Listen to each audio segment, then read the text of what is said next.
So I had another hope-filled and joy-filled day Ubering, and the Lord sent me 4 people today, which is by far the most that He's had me pray for.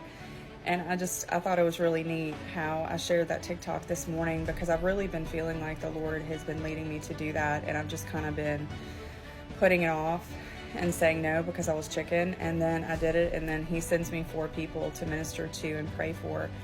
And it was interesting because last night actually, and sometimes it happens like this, but last night sometimes I'll get anxiety, like I think it's like panic attacks, and it's an attack when I sleep, and my heart will pound for a really, really long time. And so I wasn't able to go to sleep until 4, and it feels like torment, really. And I didn't sleep well, but I still went out because it's an honor to me to be able to drive Uber and know that there are people out there that the Lord sends me intentionally. And if I don't go in a day, then I would have missed out on that opportunity to minister to someone and to speak into their life. So I just wanted to talk a little bit about the riders that were in my car. And so the first it was a mother and a daughter, and the daughter actually had epilepsy.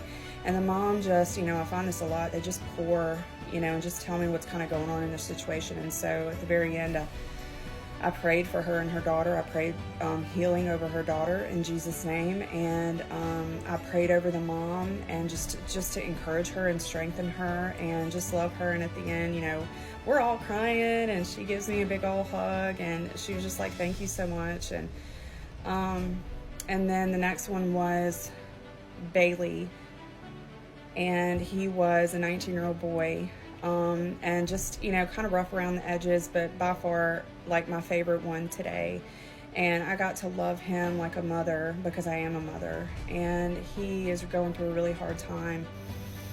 And he just, at the end, we were both crying. I asked if I could hug him, and I gave him a big old hug, and he just fell into my arms and just wept. And I prayed with him, prayed for him, encouraged him, told him that I loved him, and he's doing such a great job, and just keep going, because he was at the end of his rope, and he was ready to give up. He expressed that to me. And I also ministered to another young man.